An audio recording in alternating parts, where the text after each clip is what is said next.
pissing, I'm a who that. I'm a who that. Long as I'm living, I'm a who that. Lose or winning, I'm a who that. Sports Coma, yeah, this is where we do that. Where we do that, where we do that, where we do that, where we do that, where we do that. Boogie like pissing, I'm a who that. I'm a who that. Sports Coma, this is where we do that. Where we do that. Welcome, welcome, welcome. Somebody please better help. Running this thing like elf.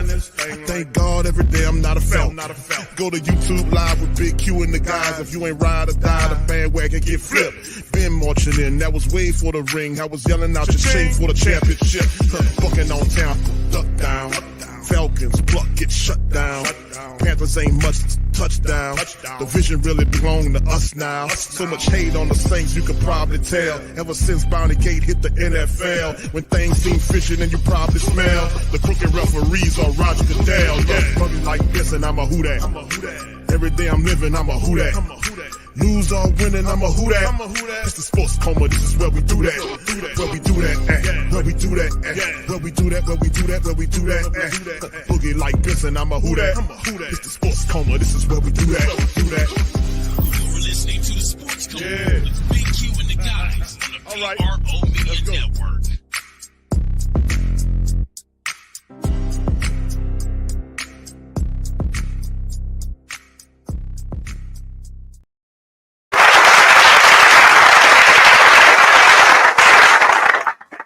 All right.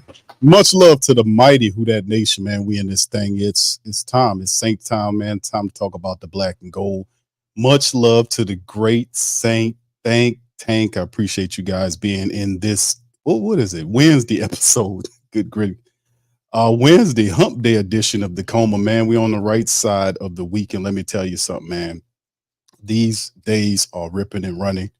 And we are ripping and running with it. Let me tell you something. Big ups to the fam. Appreciate everybody for being in the live stream. Much love to everybody. Hope you guys are having a fantastic, absolutely fantastic week as it went. I'm doing pretty good on my week as usual, man. So I just like to thank you guys for being in this episode of the Coma.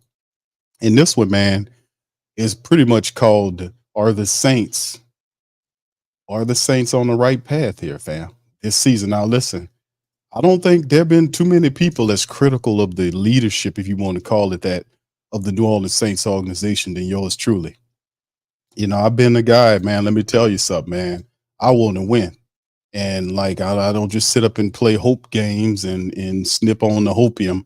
There's actually steps and things that we need to do to get there that we can actually do. I mean, concrete steps that we can make to win. And we see it throughout the NFL every year. And I want to be among those people winning some games. I believe my team is one of the best teams in the NFL. I think the Saints are one of the best. I just think what's happened to the Saints over the last couple of years have been self-inflicted. And I've been saying that a lot. So we're going to talk about all of the great things that the Saints are doing now. Shout out to my Patreon and YouTube membership family. We talked about some of this stuff. It was an hour and 40-minute show that we did on Patreon yesterday when we had all these interviews that they rolled out for the OTAs. Now, I'm not going to go through all of them. I'm just going to play a few pieces of some of them. Some of them are short enough. I'm not going to play a long snippet of them. But now listen, you guys, the great Saint Think Tank and the Who Dat Nation, have a memory. You guys have a memory. You know what time it is when we talk about everything on this stream and ways that we can win. What do we need to do? What's the problem? You know, just like in your life, like you're not just going to sit up here and hope problems go away. You want to be able to problem solve. And ultimately the problems, you start problem solving, you'll find the answer and then implement the answer and just keep following that thought process. And we've done that here. I mean, we've done a really good job here of ferreting out these things. And like I said, there are people, and I mean, we've been on the air and talking for a long time. We've been up here for a while, and we ain't new to the party. Hell, we were here for a long time, touching down, talking black and gold, and the Sports Coma has a reputation of keeping it real, man. Regardless of not how it, no matter how it makes the team look, if the team is not on the side of what's right, then I'm going to ride with the right side, regardless of what's going on. But I got to give credit where credit is due based on what I'm hearing. And this is some of the stuff that we talked about, family, for a long time, and y'all know it. And I'm gonna cover some of this stuff, but let me give my shots out to the family for joining me in this episode of the show. Young City Ninth Ward, shout out to you, fam. Good to see you. Young City 9. Shout out to you, Cartel Bo. Shout out to you, fam. Appreciate you. Hemisphere, how you doing, fam? Slim is in the building. Brother Roe is in the building. Pelicans Nola, shout out to you, fam. Appreciate you. Brother Gundam is in this thing as well. Bronze is in this thing. Shout out to you, Bronze. Appreciate you for being in the stream as well. OG Jerry is in this thing. Shout out to OG, man. Appreciate that, brother. As always. What's up, Barbara? Shout out to my queen, Barbara, in this thing. Good to see you, queen. Appreciate you. Tuck is in this thing. Shout out to Tuck. Much love to Queen Tuck. She's in this thing. All right, Skylife, how you doing, fam? Appreciate you as well. Jason, shout out to you. Good to see you, buddy. Appreciate you. Brother Devin is in this thing. Good to see you. Much love to everybody, man. We're gonna go over all this stuff. What's up, Brother Rock? How you doing, fam? Say what's good, Big Q. Who that nation? We might be coming for the division a little earlier than anticipated. All right. Okay, good. A little competition there, my brother. I appreciate, we see your Carolina Panthers in week 1, my friend. So we'll see how that ferrets out, man. It's going to be fun watching that game because, those week 1 games, like the Saints should win that game. But fam, week 1 and those first 4 weeks is always something you have to watch out for because the team has to establish his identity, even though they're practicing. They don't actually play full length games until they touch down in the regular season. And those first 4 weeks of the regular season are usually a little difficult. So we're going to need our Saints to learn and win, because listen, starting the season off with a win against Carolina would be big because if you don't, you have some real interesting matchups from, the first 4 games after that is very interesting with Dallas and this and that, Atlanta's in the mix. You throw in who else is in there? Kansas City's in there. Man, goodness. So the Saints are going to have to win, learn, and win. It don't have to be perfect, but learn and win. And we need to do it like that. All right. Shout out to my dog, KT. Big ups to you. Appreciate you being here. Oh, I'm sorry, Tuck. Yeah, I'm sorry for the record. I'm sorry, Tuck. My bad. Appreciate you. Thank you for that. All right, but y'all hit the like button, family, while we up in this thing. Much love to y'all. Appreciate y'all for being in this thing as well. And of course, shout out to our Who Dat Nation contributors, man, for doing some great work, man. I just appreciate those guys. Niles Carpenter, our Saints contributor, did a really good job in putting together an article. I wanted to cover that. And then, it was inspired by the interviews that the Saints put out there. And if you guys listen to those interviews, you could check the verbiage on what they were saying in these interviews. And the verbiage was almost like, you could have, fam, for real, it's like things that they don't usually say they're saying, like the things that we say last year and been saying for like some time now, for some time now. Y'all heard like a lot of stuff, like it was Dennis Allen talking about accountability and attention to detail. Man, I was beating that drum hard all damn year. That was one of the major flaws of why the Saints failed was accountability, non-accountability, and no attention to detail. He was talking that stuff. I also really, like I said, I got to give credit was credit's due because I really do. When I listened to those interviews, I was like, damn, I think they got it. By George, I think they've got it. Oh, by George, I think they've got it, family. Oh, we got it now. Oh, yeah, we've been listening. We've been paying attention to everything. And I think we got it now, family. We got it. We're going to do some stuff this year. And listen, I agree. I agree, fam. You turn this team upside down and in around, and this is what you found out. This is what I was saying. And they are saying everything. They're saying the things that I want to hear. I was like, man, they got it, fam. They finally got it. And I'm gonna tell you this. He's the QB coach, Andrew Janoko. He was up there and he was talking about Derek Carr. Well, one of the main criticisms I have of Derek Carr was the fact that he holds on to the ball too long.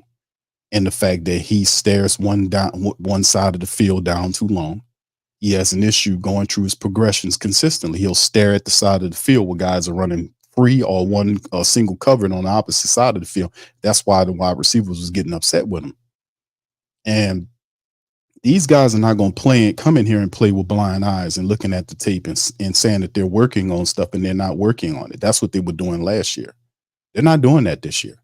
They are coming in, and let me tell you, when we talk about accountability, they're coming in and they're saying this is the floor that they're establishing, the foundation that they're establishing. Andrew Janoko, I'm gonna play him in a little bit of what he was saying about how he wants Derek Carr's footwork to be. We want Carr to do this. We want Derek to do this. Not what he's doing.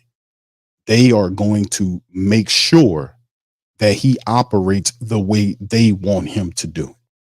Progressions and footwork, all that ties into timing to make sure he gets the ball out properly. That is a big plus. And the biggest thing is like, I want to hear more from John Benton. I want to hear more from John Benton. Benton had like a 5-minute piece where he talked, and you could have took all of the stuff that Dennis Allen, well, half of his interview, because Dennis Allen said a lot of positive stuff that we want to hear. He really did. We talked about the left tackle, right tackle situation. Who kept saying for I don't know how long since they started this experiment, don't you dare put Penning on that left side. Why isn't Ram over there? What, all this kind of stuff. This, that, and the third. Put him at right tackle. Have a mindset. I kept saying a psychological reset. Don't you dare put him at the left tackle position if he had the traumatic experience. Don't put him over there. Take him and put him on the right side so he can have a psychological reset. I kept saying that them people almost used the same goddamn verbiage that I said. And I said that, weeks ago? I was like, man, these guys, by George, I think they've got it. Bam, I'm telling you, they were saying everything that we were saying. And I was like, wow, by George, I think they've got it. I think they've got it. And people, listen, y'all listen to these interviews and hear it. I was saying this stuff and it wasn't like dribs and drabs. It was all clumped together. Everything that we've been talking about here. And then people said it in one day yesterday, clumped together. Ridiculous. I was like, wow, they finally got it. So when I heard that, I said, you know what? Okay, now it's the time. Now that you got it, I'm going to take my hands off you, baby. Because I was dry. I had a steering wheel in their back. I'm just going to go ahead on and say, okay, y'all got it. Y'all got it. Let's see what you got. Because listen, I kept saying this team is a great team. It's supposed to be in the playoffs every year. The Saints are supposed to be playing for a chance to go to the Super Bowl. The Super Bowl is supposed to be down here this year. We're supposed to be in that bowl, playing in that bowl, not messing around with teams with rookie quarterbacks. We're supposed to be in that bowl. We have everything that we need. We got it all, fam. And I think they finally got it, man. Listen. And like I said, we haven't played any games and I'm still going to be watching. But the Marshawn Lattimore thing was more clarity on that yesterday as we was like, man, this ain't clear. They had articles coming out. People say, oh, yeah, it's settled. I was like, it's not settled because it wasn't clear. Then they re-asked him again yesterday and he clarified and said, yes, he's going to be here for 2024. That's a big plus. So I just love everything they were saying because, man, a lot of the issues that we were confronting with the Saints last year, which was prohibiting from winning games, was, like I said, a lot of that was self-inflicted.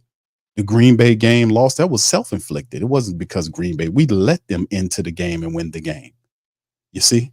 So, I mean, like I said, we are the truth. We have the talent. We just need to step up and do what we're supposed to do. Thank you, Louisiana, for your super chat. Keep doing what you do. Thank you, fam. Appreciate you for that, man. Much love. Thank you appreciate y'all being here listening to me because I'd be but just hear what they saying, fam. We've been talking about this.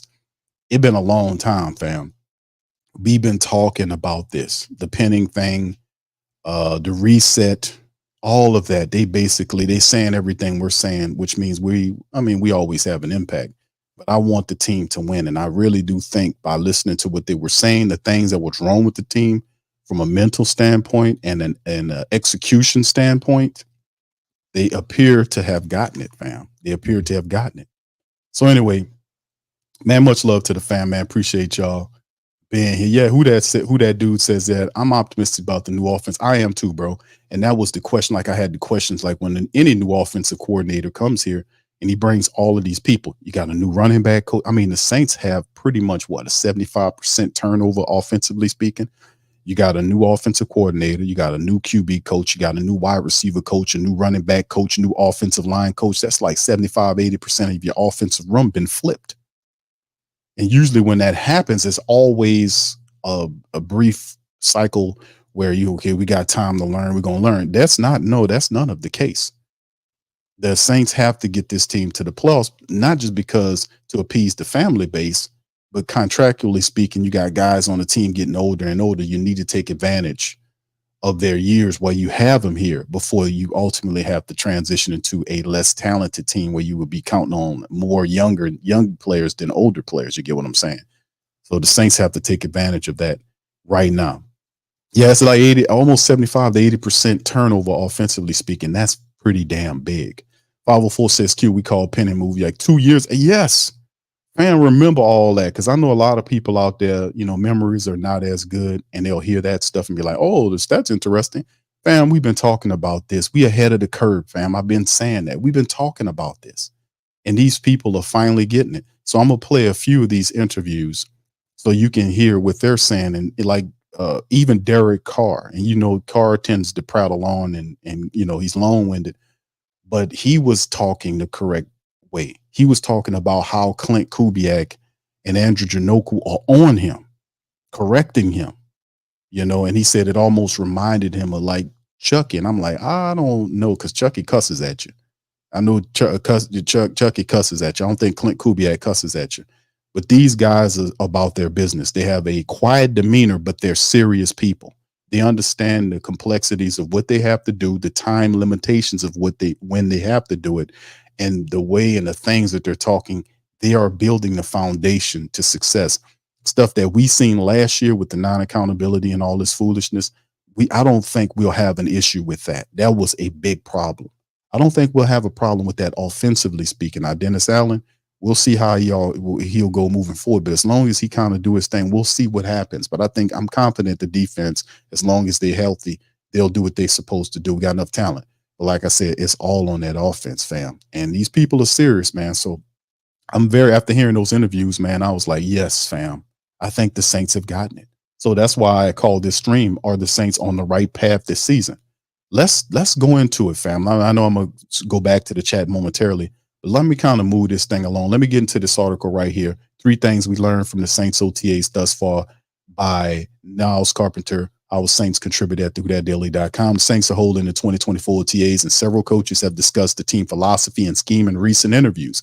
Head coach Dennis Allen emphasized attention to detail and accountability, a notable shift from last year. Allen even commented on how crisp and sharp the offensive pace was compared to last season, signaling a positive start to the new year. Can the Saints turn their fortunes around and make a playoff run despite the struggles of the past 3 years? Here's 3 reasons why Saints supporters should be cautiously optimistic about the upcoming season. And of course, they talk about the preseason schedule just in case, and we'll talk about that later on the broadcast. But these are some of the bullet points that Niles put up.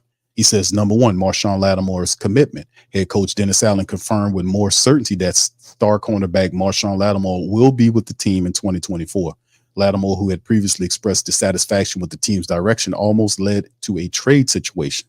His renewed commitment is a significant boost for the Saints defense, providing stability and leadership in the secondary. Like I said, with Laddie Daddy aboard and everything the Saints have, they are, to me, like if the defense is healthy, this defense could be a top 5 unit in the NFL, depending on health. Health is a big thing.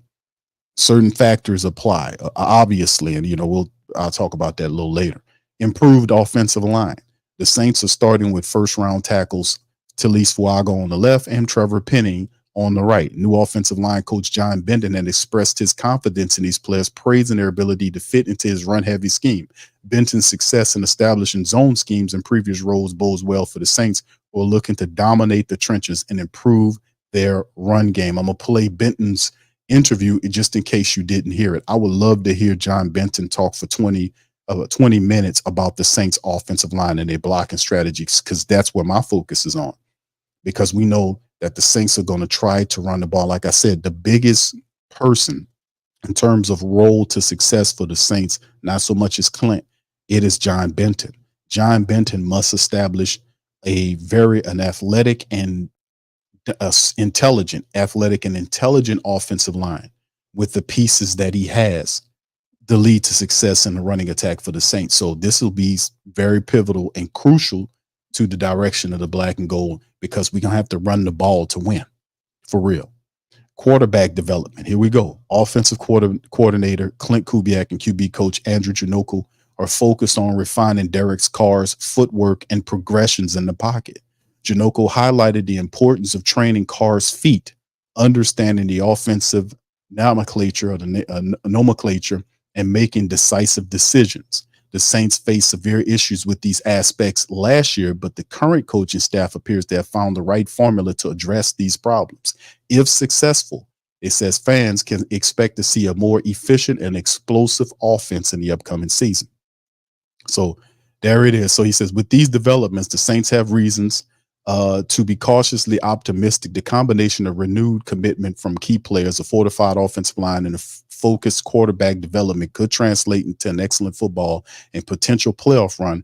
As always, patience and cautious optimism are key for Saints fans as they look forward to the new season. And I think that's one of the things that we could talk about in terms of the Saints offense. And to a degree, a lot of the family members feel a little, and that's the energy is cautious optimism, because we're listening. Like it's not that you should sign this guy or sign this guy, because the Saints are really good at doing that. They'll sign players, but the issue is having the correct foundation to implement these players with and bringing them into something.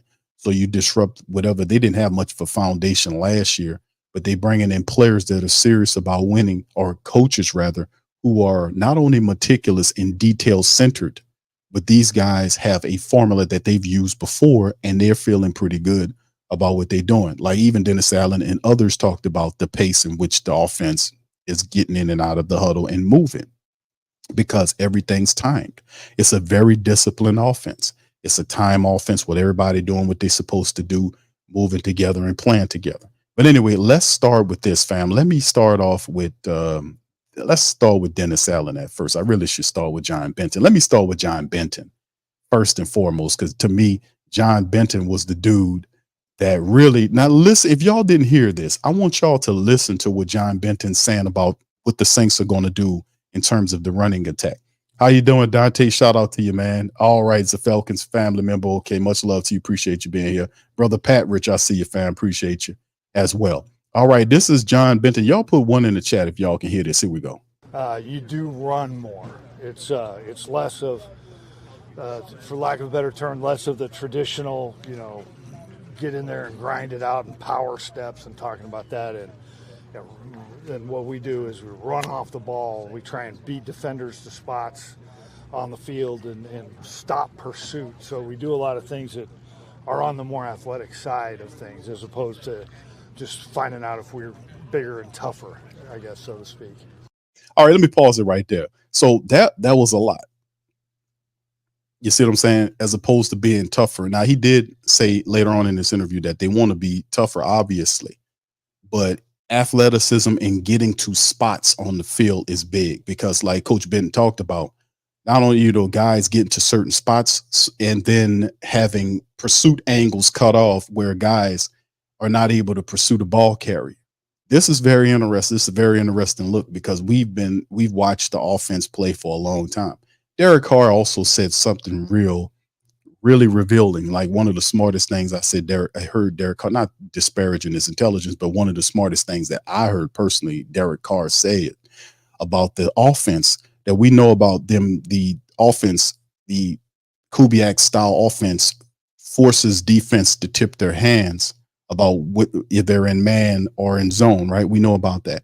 But also he revealed the fact that all of the sets look the same, and it is very difficult to read what the offense is doing. So the offense is being done, and that takes discipline and focus for them. He said a lot of the plays look the same, So that's really interesting that you won't be able to read what we're doing if properly installed, but we force you defensively to tip your hand. So that is big. I'm gonna have him to talk about that more. But here's John I Benton. imagine Fuanga fits that vision pretty well then, or Who does? Talise Fuanga. Oh my God, yes, yes, he fits it real well. I tell you, I think the group is as a whole is good, but obviously Tally fits the scheme incredibly well. He ran a very similar scheme. I've known his line coach from college for years, and we've conversed back and forth. They're doing a lot of the same things, so he's got some familiarity with it, and obviously an incredible athlete. So very excited about Tally. And John, I'm going to apologize if you already answered this, but it sounds like you kind of answered it. What's going to be your philosophy with this offensive line?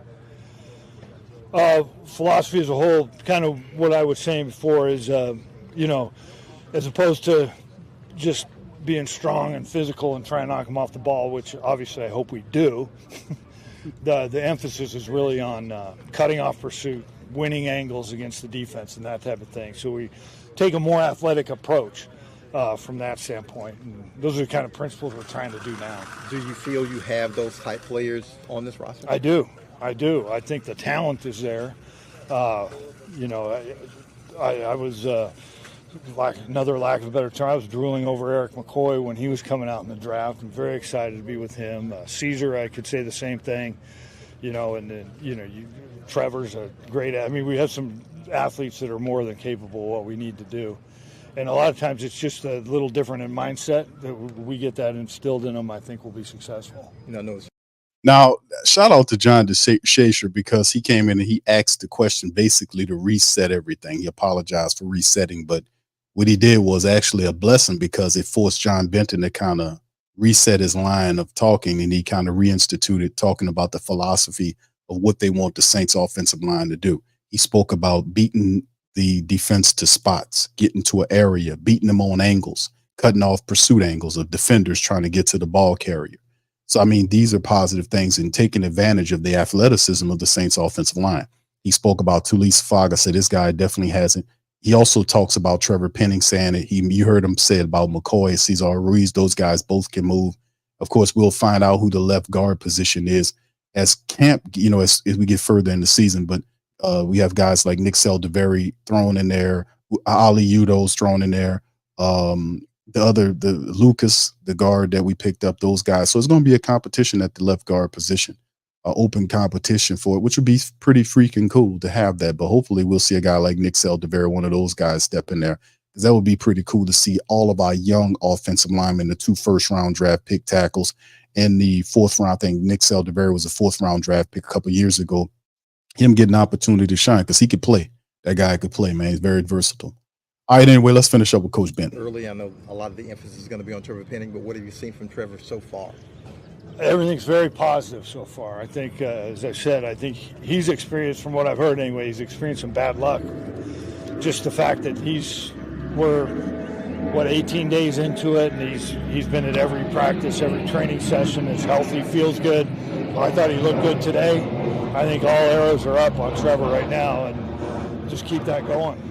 John, I'm sure this is a repeat as well, but Fuanga plays right tackle all through college. Trevor's played left tackle his whole life, and you guys flip-flop them. What are we what's thinking? The philosophy behind that? Yeah. Well, really, it all started before we knew we had Tally, Fuanga. Yeah. We just really felt like Trevor, from his experience and whatnot, needed a fresh start. And I'm really of the belief there's not that much difference between right and left tackle. So, and with Ramczyk probably being an injured casualty, let's move Trevor over there. And then Tally has had experience at left tackle, and definitely is the athlete to do it over there. So, just decided to stay with it after the draft, and I think it's been. We won't know, but it looks good so far. I think they're both responded well. Why do you think it's not that big of a? Well, I think it used to be. It used to go through the season, and the best pass rushers were always on our left, and that's not true anymore. Defense has got smart, and it's maybe not 50-50, but close to it. We're a very ambidextrous offense from a run game standpoint. It used to put your big slobber knocker at right tackle and your athletic guy at left tackle, but we're going to Pause. go both directions and be athletic. So I really don't, the characteristics we need for both tackles are essentially the same. All right. So what now, fam? Listen, pause on that slobber knocker. But listen, the thing is, with everything that's happening here, very interesting takes from John Benton. That's why I said I would love to hear a 20 to 30-minute interview with just John Benton talking. And the same thing with Clint Kubiak sent these, because that's who I really want to hear from. I want to have, Clint Kubiak sit down for like 20 minutes and we talk about offensive philosophy. John Benton sit down for like 20, 30 minutes and just talk about offense. How you going to run the ball? What do you think about this, that, and the third, and players? He pretty much made some some high compliments to players like Trevor Penning, to Lee Swaga. There's no doubt about it. Those guys can move. They're athletic. The mentality, he called it an ambidextrous offense, but he referred it in terms of the running attack, because I think we get ready for it, fam. This is going to be a run heavy unit. This is going to be a run heavy situation. And he says it's ambidextrous and it doesn't matter. Now, I mean, it hits different when Benton says it versus when Dennis Allen said it doesn't matter, because we know he's saying from a run standpoint, it doesn't matter, because if you have two athletic, that's true. I agree wholeheartedly with that, but it does matter when you start passing the ball. It damn sure matters when you passing the ball, because the quarterback on the blind side, you got to have your best guy over there, or a guy that knows what the hell he's doing on that blind side, because he can't see over there. I mean, he turns, a right-handed quarterback's going to turn to his side here and looks, and he'll see that right tackle. He'll see that in over that tackle. He can see that, but he can't see nothing on the opposite side. So John Benton, man, I would love to hear more from him. An ambidextrous offense when it comes down to running the football. Do you have the guys to do it? He says yes. So love what I heard from John Benton, man, on that, man. That's pretty cool to hear that.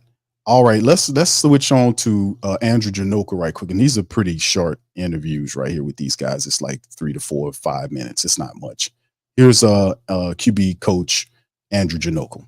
He's got to jump into it, both feet, and hit the ground running. So it's been a lot of fun so far, just putting it together, seeing the things that he likes, putting the player in the best position, executing Clint's plan, and playing fast. Obviously he's a veteran guy who's seen a lot in this league, but what's the adjustment been like? I think it's been pretty good. There's a lot carryover from things he's done throughout his past, throughout his career, and then there's some new stuff that we've asked him to do that he's really embraced, and it's been a lot of cool communication between him, myself, Clint, just to get this thing, get everybody on the same page. Not to give away the shop, but when some of the new things that you guys are kind of after this. Well, it's just as far as getting back to training his feet in the way that we like within our offense, training his feet, training his progressions, understanding our nomenclature, the way we're going to call plays, the way we're going to call motions. That's all stuff that, just a continuous effort to get everybody together. All right, so let's stop right there, because you see, the reason why I'm encouraged, let's just use that word, I'm encouraged, because these were real issues that we talked about constantly ad nauseum over the last year, that it just seemed like it fell on deaf ears. Like, why are you guys ignoring this stuff? Why are you ignoring his progressions? He's not going through his progressions properly, and Andrew Janoka's talking about footwork. Now, Carr's footwork, I thought it was okay last year. I thought his footwork was all right, but, it wasn't something I was looking at. I was looking more at his progressions. The fact that Carr would take, either would stare down one side of the field, or he will rush through progressions and just check the ball down. The difference I'm liking here, and why I'm optimistic, let's just say that, and enthused, was because they're not going to leave that on Carr. They're going to fix his footwork and tell him, listen, you need to do this. We want you to do this like this. We want you to go through the progressions like this. They're not leaving it all up to him. You get what I'm saying? Like, that was Pete Carmichael last year. He wasn't talking about Derek Carr's footwork like that and changing and doing any of this stuff. He wasn't. Not trying to disparage Pete Carmichael.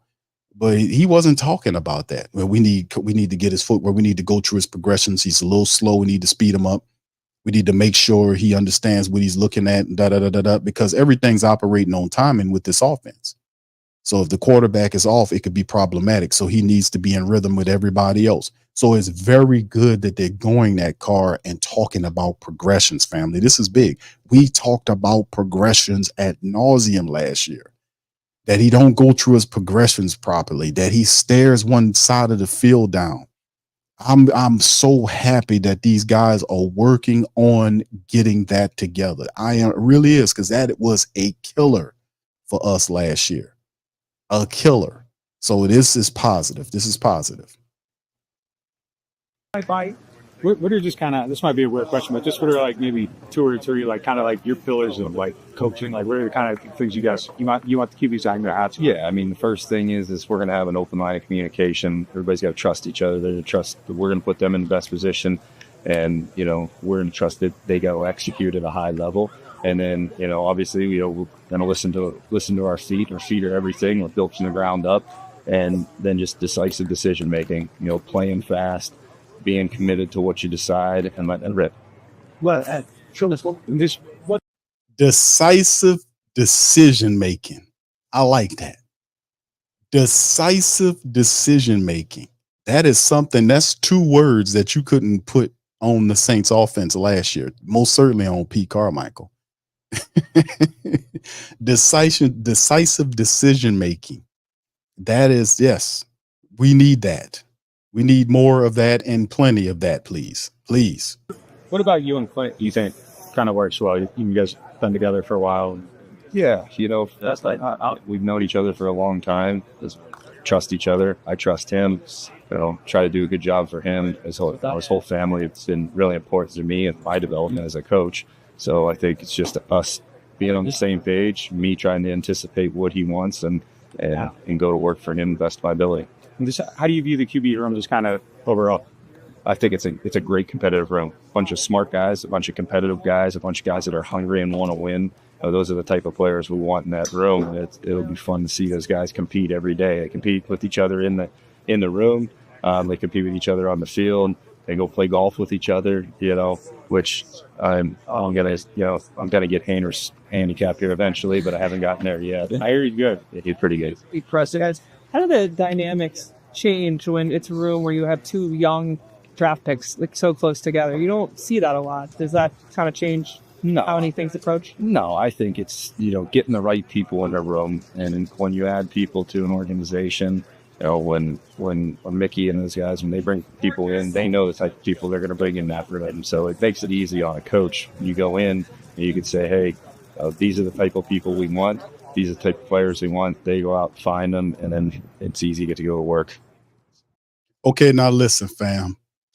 The words is coming out of Andrew Janoko's mouth, and when you listen to Clint Kubiak, and we've played in Clint Kubiak interviews, you guys hear him talk. They almost the same person, all in terms of their accountants. Their temperance.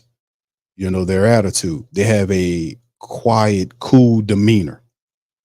And even though you see how they talk and they're very meticulous, and Clint Kubiak is like I said, they had people that were talking about, I was listening to interviews from coaches that work with Clint Kubiak in other stops, and they talked about a quiet confidence and a cool demeanor.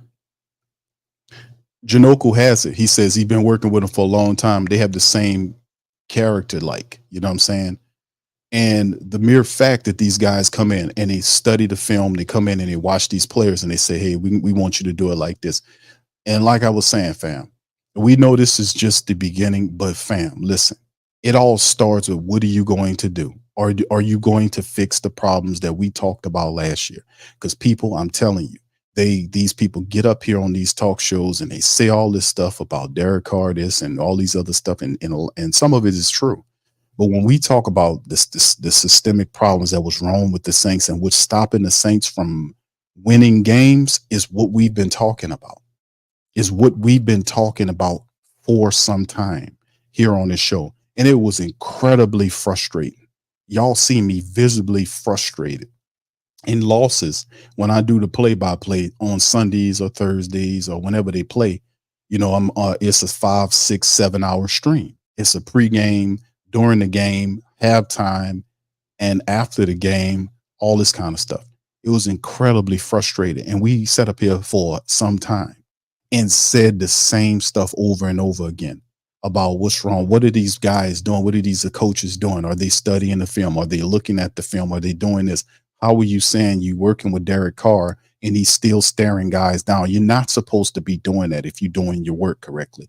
If you're an offensive coach and you study and film, there is no way you can overlook Derek Carr was staring people down and wide receivers were getting frustrated. How did you let that go the entire season? If they would have checked that, there would not have been this frustration from Chris Olave or Michael Thomas or these guys. It was the fact that people like the Lattimore situation was all bit out of frustration. Lattimore wasn't a team cancer. He was upset by the direction of the team, and he wasn't the only one.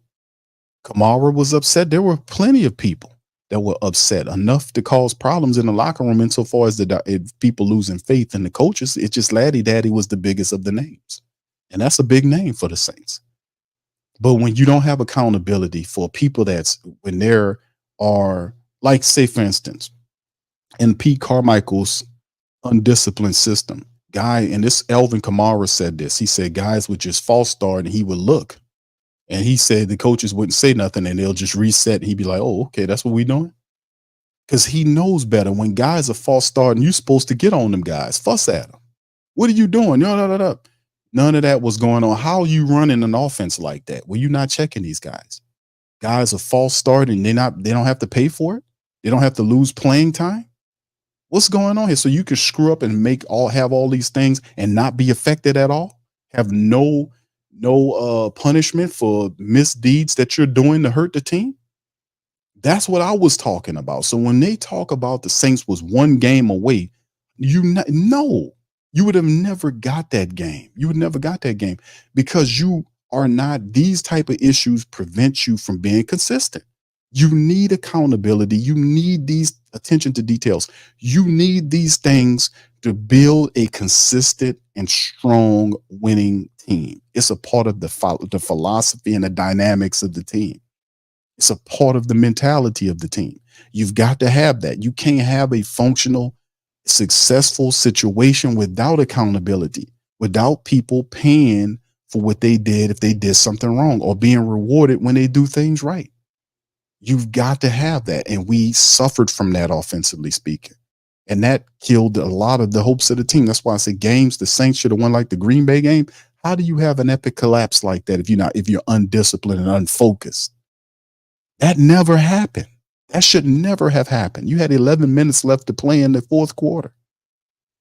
But this is what I'm saying. This type of stuff that we hear from these guys coming in is very positive. It really is, fam. Because it speaks toward the issues that we talked about ad nauseum. And people are like, man, Q, damn, it's the wet blanket, this and that and the third. I'm like, fam, no, don't look at me and say I'm this because I'm telling you what they're doing. Don't shoot the messenger. Don't shoot the messenger. And then the message, they're saying it now. So see, the message is out there. We were saying it the whole time. Now they writing it like it's new. Man, we've been on this shit. We've been ahead of the curve. We've been saying this stuff and they finally got it. Fam, go back in your recollection. They finally are talking like we talked 2 years ago. People shooting at the messenger. Oh, Q, this, that. And I'm like, fam, I'm trying to help the fucking team. I'm trying to make them aware.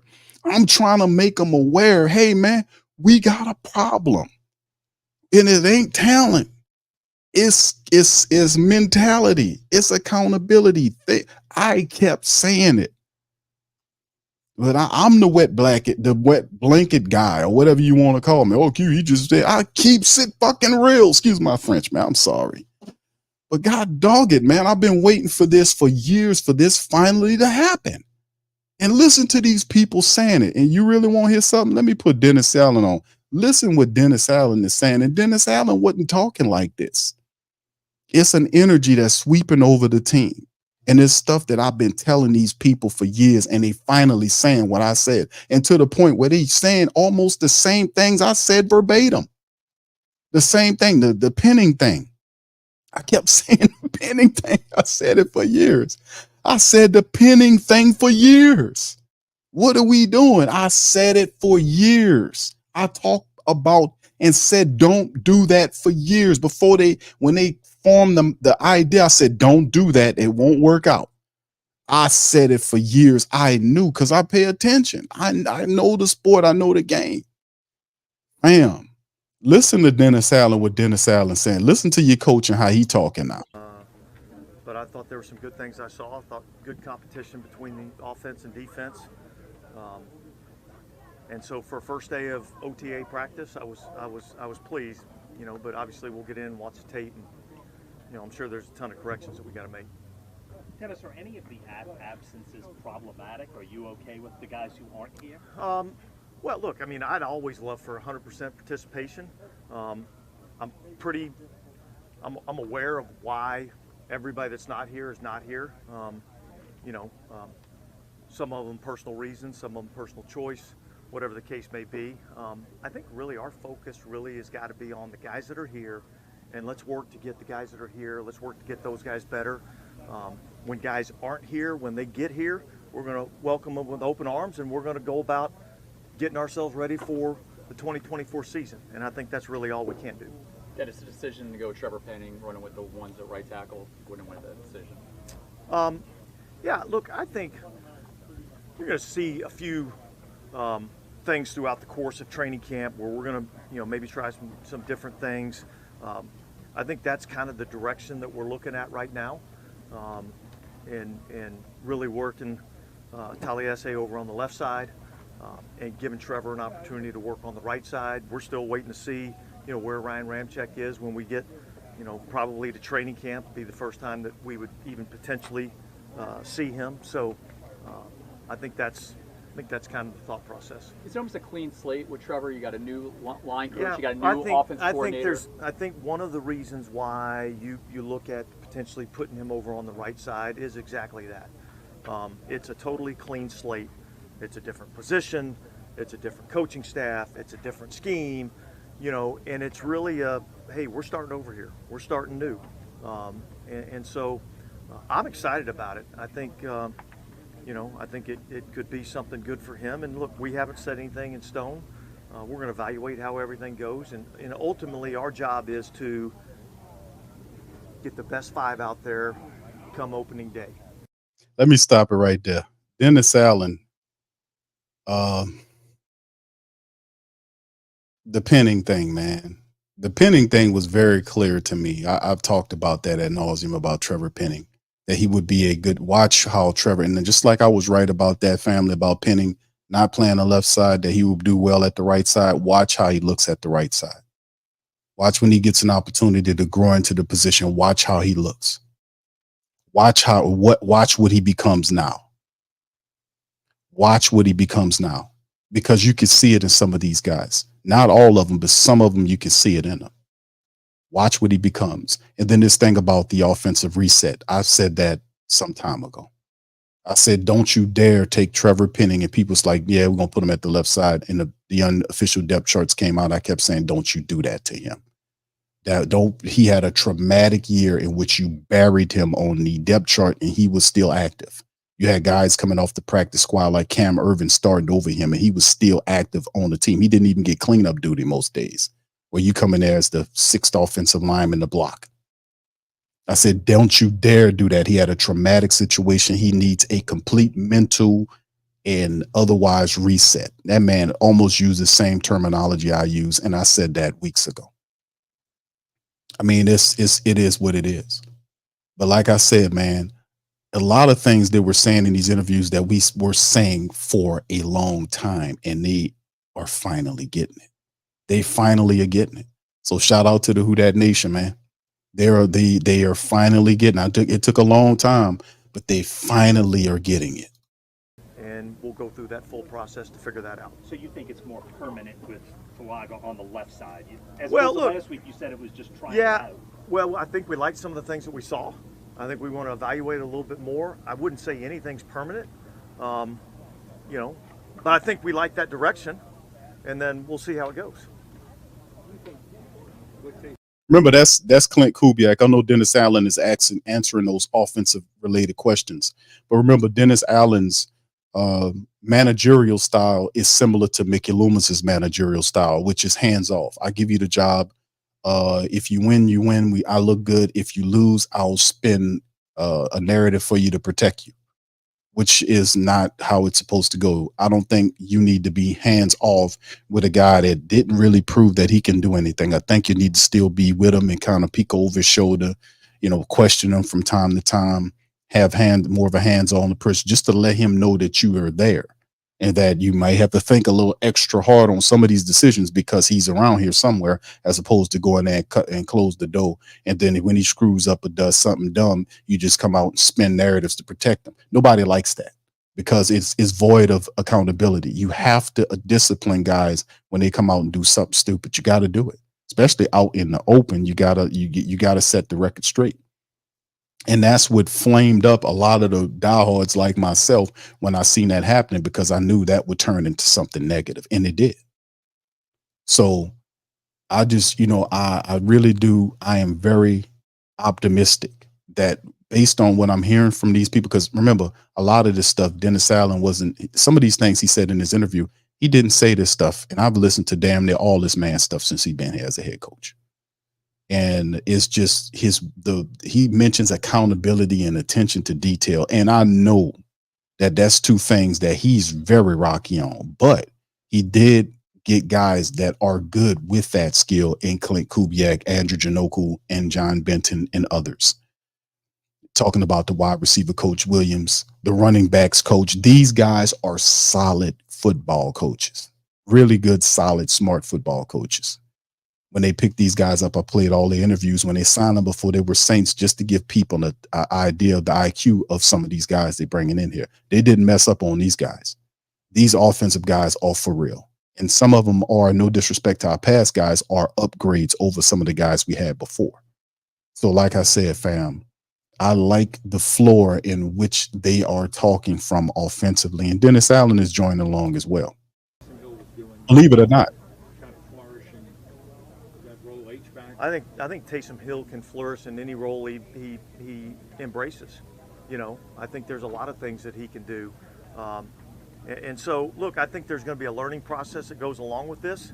But there's a lot of different things that he can do. And I wouldn't say a lot of it is totally different than some of the things that he's done in the past for us. So, yeah, I think with a new staff in here and a new scheme, we're going to look at, like we were talking about with the offensive line, we're going to look at, okay, what can Taysom do? And where can we utilize him in this scheme where he can help us win football games? That's also the thing we talked about, too, when they brought him here. What was Taysom Hill's role? Taysom Hill, the quarterback, is pretty much going to be gone in Clint Kubiak's offense. He will have a more efficient and better usage for his talents than being a quarterback who runs the ball all the time. Very predictable. That ultimately was a failed experiment, because the only way it was supposed to work is he was actually supposed to be half quarterback, half running back, at times to fool the defense. It didn't work. At times when he was a quarterback, he had an opportunity to throw the ball. He would just pull it down and go and run. So that Clint Kubiak system with him running as a quarter, I don't think we're going to see a lot of that.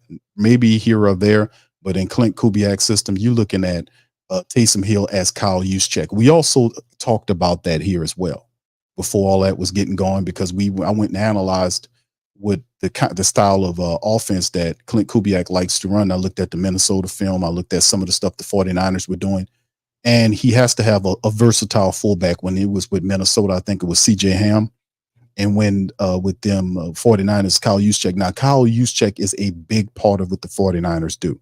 And I went and compared the guys, because one, you know, you said, well, Q, you know, Taysom's, your quarterback, such a fam. I went and looked up. They're the same age, first and foremost. The comparison was really interesting, because they're the same size. I thought Kyle Juszczyk was a little heavier than Taysom. No, they're the same height, the same size, like 230 something, 233, 235 something. Taysom is 230, 233, 235, somewhere up in there.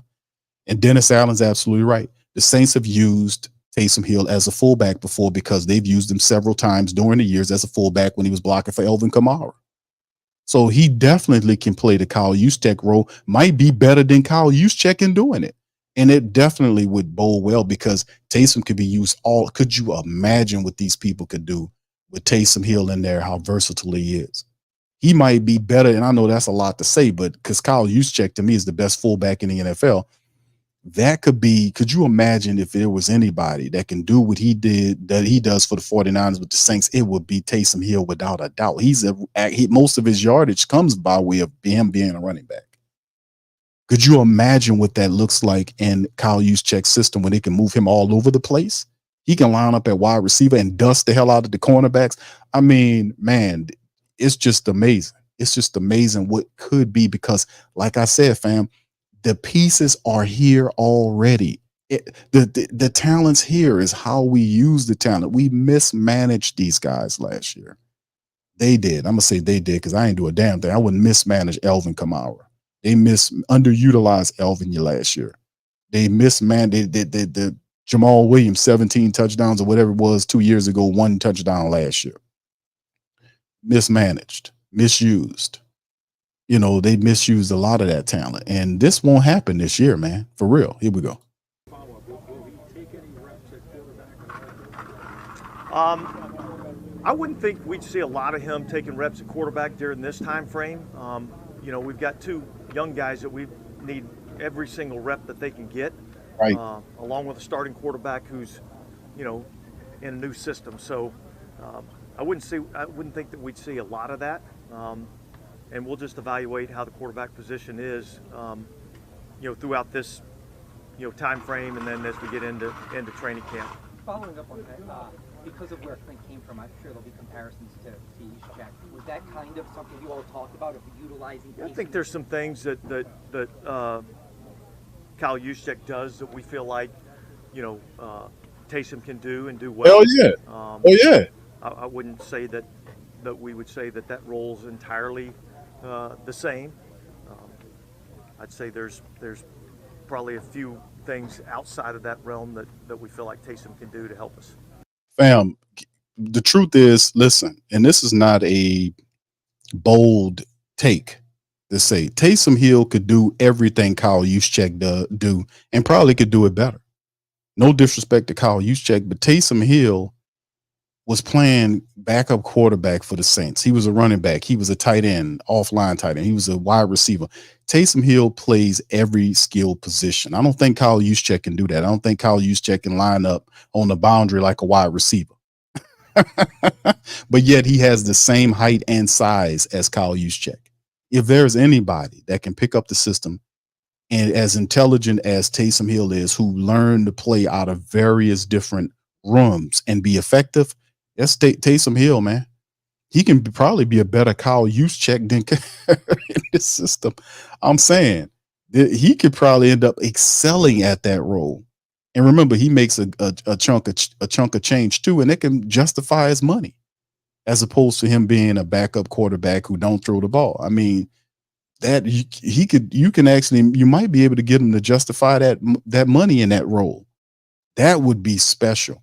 And he shows out this year, man. That definitely means a re-up with Taysom. And of course, you have Kyle Horvath there as a guy that can also act as a fullback if you need him. So I think Prentice is probably going to go. We're going to listen to one more, then we'll bounce to Derek Carr. How much would you say you've seen from Clint Kubiak so far? Like, how has he impressed you?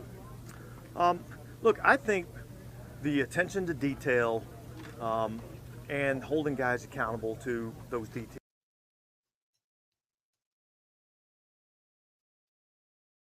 Say one more time, Dennis. One more. Did he just say that? What did he say? So far, like, how has he impressed you? 2 things we talked about. I think the attention to detail and holding guys accountable to those details. I mean, I think that's something that he's really brought to the table for our group, and I think it's been good, and I think our players and I think our coaches are embracing that.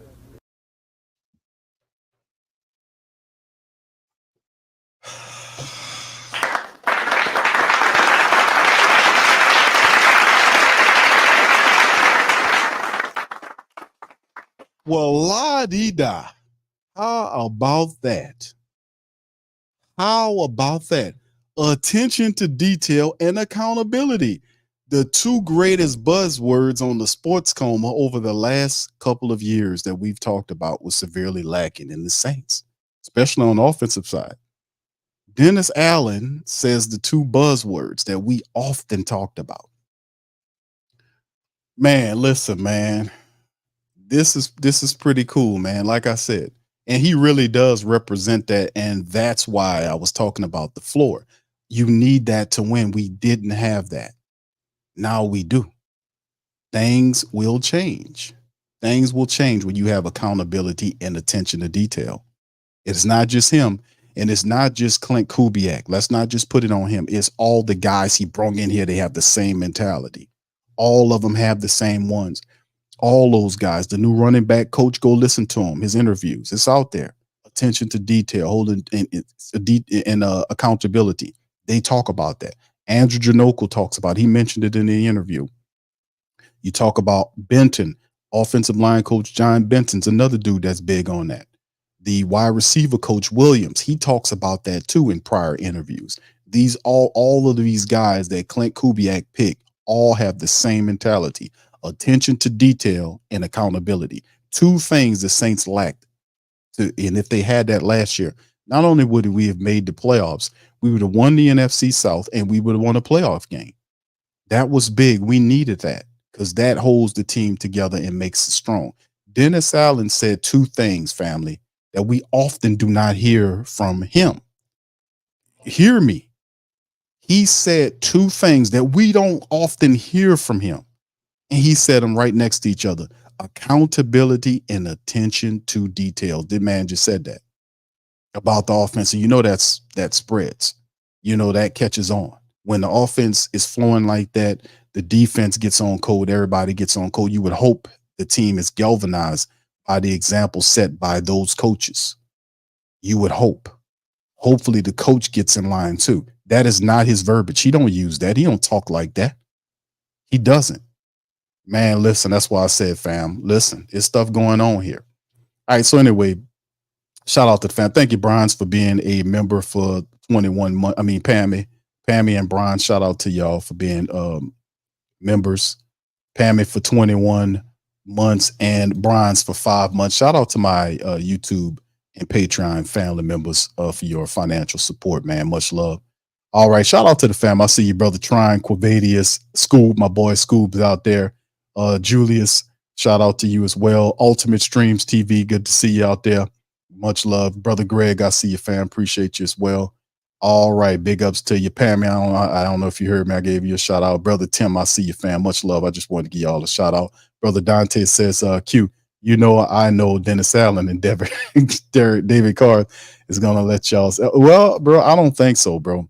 You might have been, if you'd have chimed in the stream, Brother Dante, about a week or so ago, I might have gave you a chance on that, brother. But now with the room changing like this, I think y'all in trouble, man, because that's what I wanted to hear. Now, they're not playing any games, but you got to set the foundation. You got to set the foundation. And if the foundation is set in accountability and attention to detail and guys that are serious and guys are checking the issues that they simply didn't check last year, I think you guys are in trouble. Because I've often said it, the Saints have all the talent in the world. I think the Saints are really a top 10 team in the NFL. When their minds right, I think the Saints could be a top 5 team. The defense that they're going to field, if they're healthy, they're going to be a top 5, top 10 defense. The offense, when they field, is going to be a top 5, top 10 offense. If they all get on code and do what the coach says and line up like they're supposed to and stay on code, this is going to be an interesting team. These are the things that I was often talking about for days on end about what I needed to see from the Saints schematically and from a mental standpoint. These are the things that set the foundation.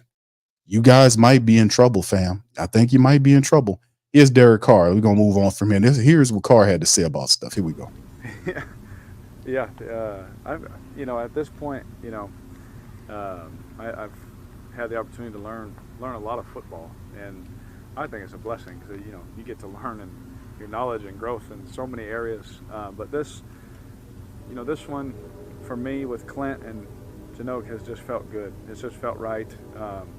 And for me personally, it's something that you watch from afar and you're like, man, that'd be so fun to be a part of, you know. And so I think just skill set wise and the guys we have and myself included, just how we fit into what we're going to be asked to do. I'm just excited about that. You know, I'm sitting there watching the film, getting excited. You know, because it's gonna, like I said before, it's gonna look different. You know, for our fans that have seen a certain way for a long time, but I think it's good. It's exciting. One thing we're assuming that means back with San Francisco. How do you think what the Saints, what you guys have on offense, can translate from what San Fran had on offense? Yeah, so it's a mixture. You know, it's a mixture of some different things with the voices and the people in the room and their experiences, right? And when it's your show, it's always a little bit different than where you came from. And so, for me, I think just for the players in our room, it translates really well. There's certain concepts that we started, doing late last season and that carry over into what we're doing now. And I thought we were really good at them with the kind of guys that we have. So, again, doesn't guarantee anything, but it's exciting to see and to know that we have some experience at doing that well. And one thing we've heard about is shorter play calls, less verbiage in the system. How does that affect you as a quarterback? Is that helpful to just kind of get things communicated? It helps us play faster. It helps us mentally. Everyone's going to play faster. This, as I've learned in my 11 years, like the quarterback or the coach or certain position group can know so much, but it's like, what can we all handle? Because it's the ultimate team game, right? What is best for all of us? And taking that sophistication and going like this with it and marrying, it's like they've done a beautiful job of doing that. And that's, again, when you get around them, you're like, I see why. As you keep learning in this game, you see why they've had success and why guys can come in and have great years and at different positions, and they can plug guys in and they play well. And a lot of that starts making sense, I guess, when you see that part of it. You talked a couple times now. I mean, including just there, about like having seen this offense and the success it's had. Like, is there a level of just like of excitement with the guys just about what this can be now that you're kind of in it and this is yours now? Yeah, I think there is excitement. Absolutely. The cool part about this time is we're all learning together. And there's something about going through it together. Like last year, I'm the guy learning everything new. I'm trying to play catch up while everyone's helping me. But the cool part about this is we're all starting over. And then I feel more of that leadership, that coaching role now. And so that excitement of, no, it's like this and that. But when you do something like that together, that brotherhood and that unity, it gets even tighter. And, I think that's the exciting part for us, is that we're going through it together. We're making the mistakes, we're learning, we're doing things together. So I think with that said, that brings more excitement too. Again, you watch the film and you're like, oh my gosh, that's awesome. But the excitement is the process of doing it to hope that we can make the cut up look like that too. All right. So listen, fam, just kind of get through Derek's word salad, because he gets a little bit wordy and he starts using his hand a lot. I don't know if Carr is part Italian or something like myself, because he uses his hands to accentuate his points. That's like an Italian trait, man. He start using their hands and they get really, we get animated, with our words and whatnot. But yeah, besides the word salad, man, he's saying some stuff here. I just want y'all to stop the interview, because sometimes you could be lulled into it, because he does throw some word salad in there, man. But he's saying some good stuff here. And this might be like a overly simplistic question, but like now that you've been in it a little bit, like why do you think this offense has had so much success? Everything looks the same, to the defense, and coaches do a great job of making sure, hey, run, play action, pass, screen, everything looks the same, and it's a lot of moving parts.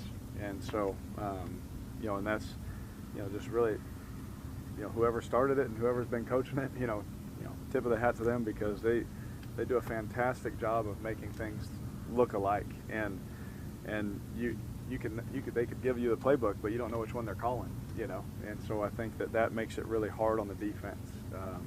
And schematically for coordinators, so I just think that part to me has been really impressive, how everything looks the same. When the run game guy and the pass game guy are on the same page and everyone's speaking the same, one voice, and it's one philosophy, and it's that right there breeds confidence in us as players that they're going to, put us in positions to have success. All right. So I mean, it would, and see, that's like I said, that's one of the smartest things I've said, heard Carr say, since he's been here. Now remember, um, last year it was a lot of stuff that he was saying to try to ingratiate himself, and I don't think I don't think he was lying about some of the stuff he was saying in the off season last year before the season started, that what he was trying to do and this, that, and the third. I think what he was saying, like, what's really impressive about the offense that he knows so far, what he's looking at, is that it's all uniform. And spoke about this earlier in the stream about him making this comment, which is probably one of this is the really impressive comment of this interview from Derek Carr, was he talked about the uniformity of the look of what this potential offense that Clint Kubiak is running, because it makes it incredibly difficult for the opposing defenses to look at what the Saints are doing and say, oh, they're about to do this, because everything looks the same.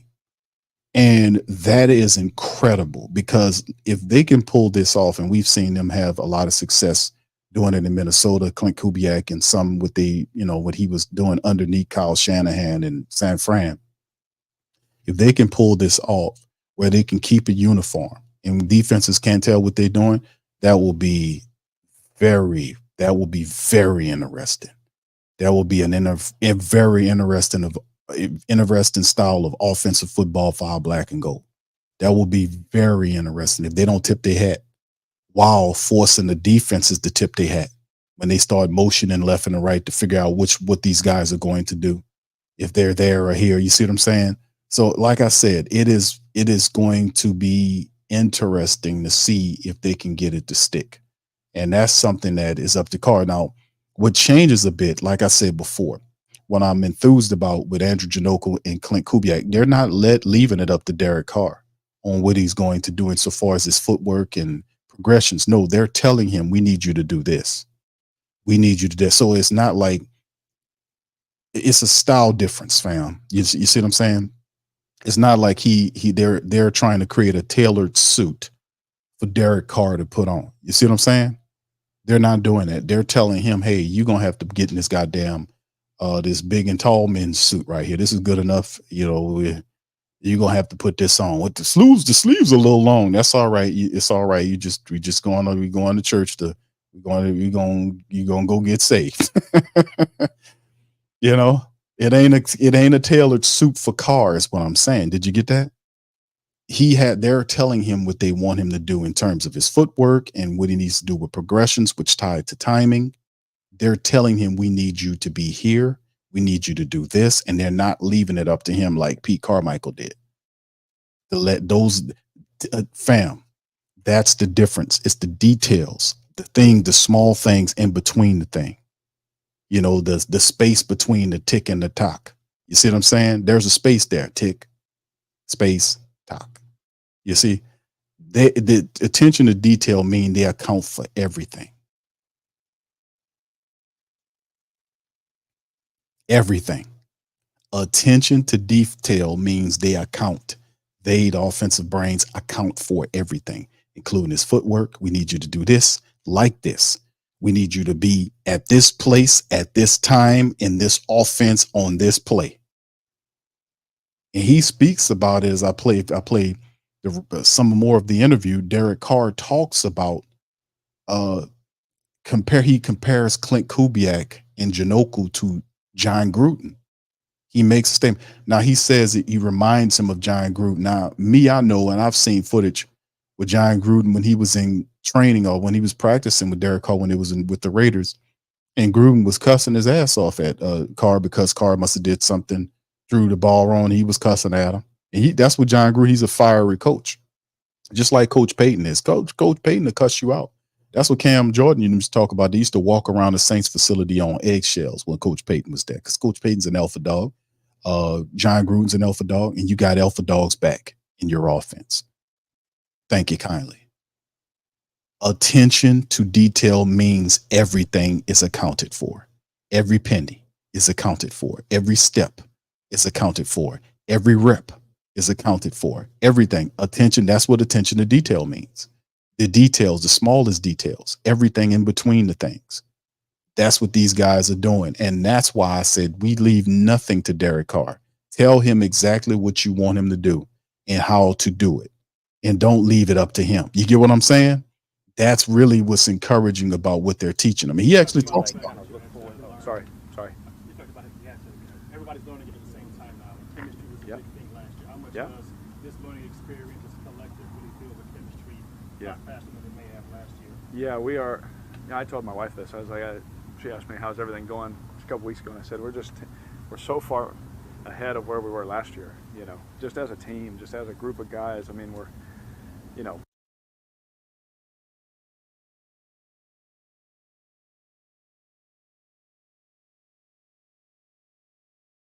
Let's shot at Pete Carmichael.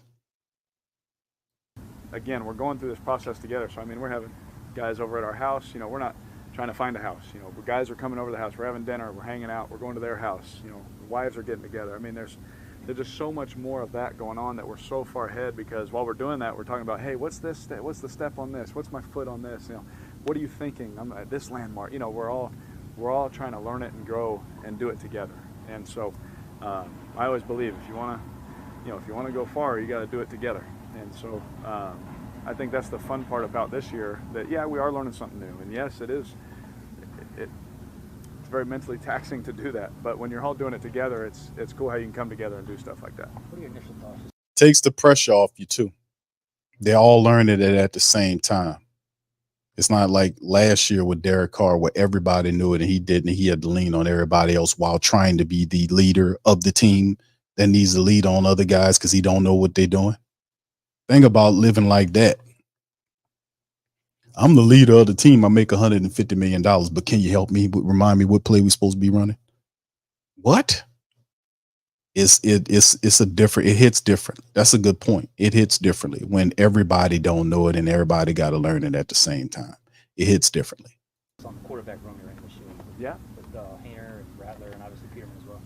They are, the two young guys have been unbelievable, asking questions, learning and growing, and I'm just trying to do my best to help them as much as I can while I'm getting ready myself, and I told him, I was like, I'm an open book, whatever I can do, because he's the ultimate pro. He's going to do everything in his power to do things right.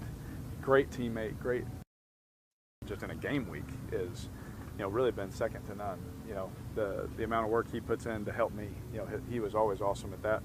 And then Spencer and Jake, just watching those two young guys, they're just starting. I was sitting next to Spencer. He's like, what year is this? I was like, it's 11. He goes, I was like, what were you doing 11 years ago? He said, I was 12, So I was like, bro, anything I can ever do to help you. And he knows this. I've told him on the phone. I called him after he was drafted. I said, anything. Call him on that phone. Send them butterflies. I can ever do to see you just have the life and career you ever could dream of, I'm here for you. And he's been asking questions. That's the one thing I love. He's hungry, to learn. He's hungry to, to understand, hey, I saw that. What was that? All that kind of stuff. So, boy, Derek with that word salad, brother. Come on. It's been a lot of fun watching just in this, I know it's one practice, but we've been together, for a while now. So it's been fun to grow and, help teach those guys. Then go out here and do a rep, show them, and be like, see, that's what I'm talking about with the eyes, or that kind of stuff. So it's been a lot of fun. Derek, what was it like for you, rookie year to year two? What you think Jake might be going through? Is it a little bit easier?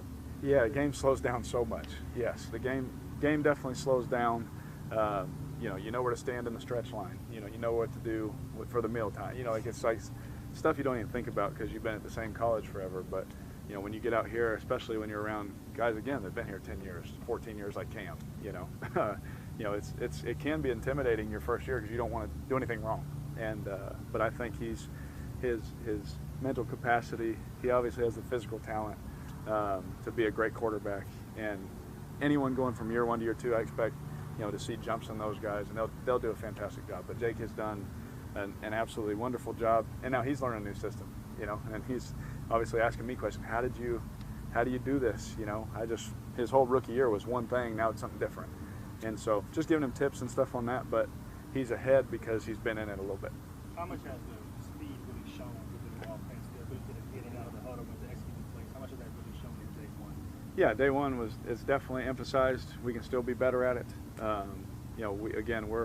We're getting in our football shape now. We're in condition to come out here and run all day, but football shape is different. We got to get in our football shape and be better at that, so we can put stress on the defense with, again, showing them the same look but quicker, and then doing something different, doing all that kind of stuff. So you could feel it. You could feel the energy from the coaches, and they even said they're going to be even harder about that right there tomorrow. And it's just going to continually push us in the right direction. Speaking of coaches, what were your first thoughts about Kubiak, and what really verified to you how much he was the right?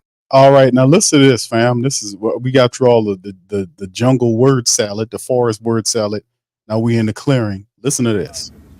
Yeah, I got to, I don't remember when it was, but when I just talking to him, and just for the first however many minutes we talked, it was just about who he was as a person, who I was as a person, our families, what he's about, and all this kind of stuff. And you begin to realize just, the great family that he came from.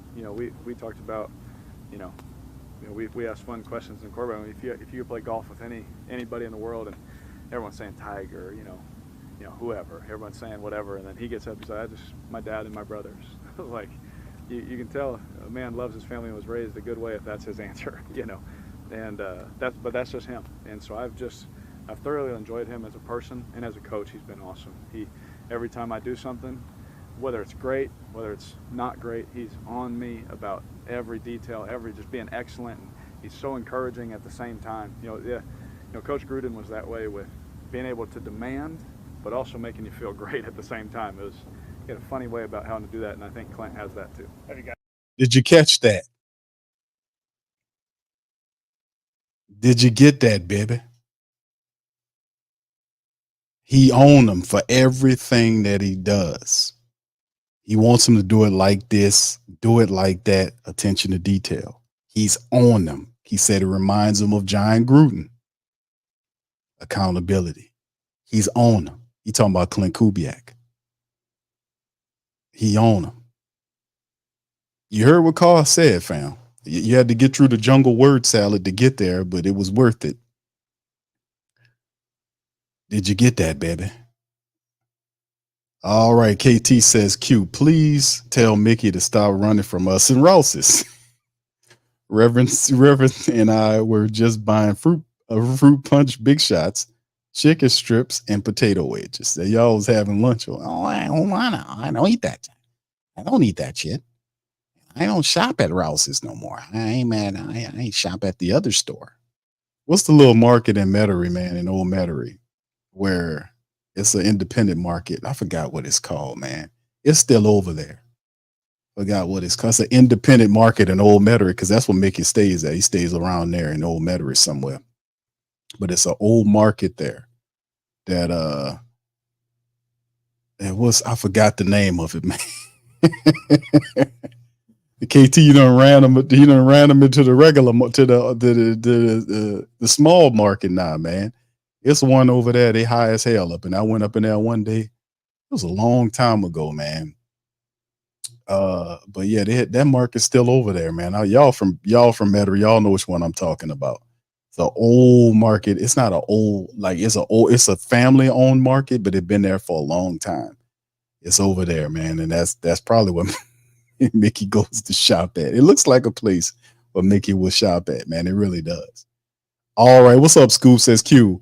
Carr will be forced to utilize the check down in a faster paced offense. Will he force the throws like last year? I don't think so, bro. I'm gonna be honest with you, bro. What I see from what he's talking about, Clint, that's why I was playing it, because I wanted you guys to hear what these guys are, because it's a lot of talking of Carr. He does a lot of talking that lulls you to sleep, because he don't get to the point. Like, somebody asks him something, he'll go on a side street and then he'll curve back to the main street. Then you'll hear all of the word. I call it word salad. It's just him expressing himself, and he using his hands and his arms. But you got to go around and through the forest before you finally get to the clearing. And the clearing I was getting you guys to was the information that he was talking about insofar as Clint Kubiak's accountability with him. And the plan is to not only just talk about running the ball, but a big key to the Saints offense was getting Carr on code. That's when we talk about code.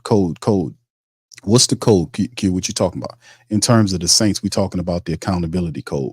We talking about the attention to detail code. And that is what Derek Carr talked about just a moment when he says he's on him. He used the verbiage, he's on me for every little thing I do, every throw that I make.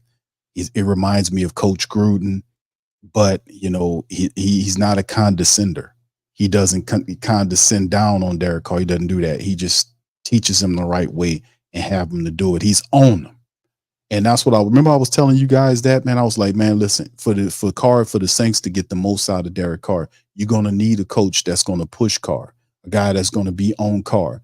You think that Clint Kubiak, as attention detail centered as this guy is and his staff around him, you think that guy is going to allow Derek Carr to go out there and stare down wide receivers, stare and not go through his progressions? That hurts the offense because that's a predictability that we can't afford offensively speaking. He has to go through the progressions. He has to. You got to go through it. These coaches will make him accountable. Like they don't care about $150 million. They got 1 year to get this stuff together. So the check, they're going to hit you with the check. Now, I think that's a part of some of it they do, but I think a lot of it too is Clint Kubiak. They're going to run the football too. That's a big part of the stratagem, is to run the football. So like I said, that's what I was saying. And it's the stream is called, Are the Saints on the Right Path this season? I would have to say, family, after listening to all that and the presentation that I gave to you guys today, what do you think? You answer the question, family. What do y'all guys think after hearing that? What's up, Bullet Family Travel Vlog? How you doing, fam? Yeah, he said that's media trainers. He's saying a bunch of nothing. No, but that last part was actually worth the word salad. Hearing him say that, because that's what we needed to hear. See, it's a certain listen, the Great Saint Think Tank. We are not like most. And that's why I invite all of the intelligent Saints family members to join the Great Saint Think Tank. To join it, subscribe. Join the Great Saint Think Tank. It's not for everybody because a lot of people they don't share that mind. It's like a family of people that actually look at this stuff and look at really what's wrong. And that's what I've been on. I haven't changed. And I'm showing you guys, playing the interviews, everything that I talked about up here. When I talked about accountability, I talked about attention to detail. I talked about, the positional groups where players should be. The whole thing about Penning, the whole thing about Lattimore, all of the stuff around the Saints, everything that we was hitting on for, I don't know how long, weeks to months to years. You can go back for panel like, man, if you don't believe me, it's documented, the shows, go back and listen to them. Go back 2 weeks ago and listen to it. Go back a year ago and listen to the shows with me saying the same stuff up here. What's up, Yin? Shout out to Yin, brother John B. Shout out to you. Good to see you, brother Patrick. Good to see you, Arvin. Much love. Good to see you, brother, in that thing as well. Who else we got, man? JT. Big ups to my dog, JT, brother Wallace. How you doing, sir? KB, what's popping, baby? How you doing, Queen? Appreciate you. Good to see you, KB. Yeah, brother Wallace says, Q, it's been a long time, brother. The Sports Coma been out here for a long time, my brother. We've been keeping it real, bro. We ain't bending nothing, bro. We ain't changing nothing, man. Like I was saying, bro, a lot of people were saying, and I know they got love for me. It's like, man, Q, this, that, and third. And I'm like, fam, I'm telling you what's going on. I mean, don't shoot the messenger. I'm telling you guys the truth. And now y'all hear it in all these interviews that I played on the show. All this happened in 1 day, by the way. All these interviews happened in 1 day, and they all were saying the same thing we were saying for the last year, 2 years about this team and what's wrong with this team. I kept saying it ain't talent. It ain't this, that, and the third. And they finally listened. So with that being said, fam, we break down the team the way we broke down the team. We laid the game out. We talked about the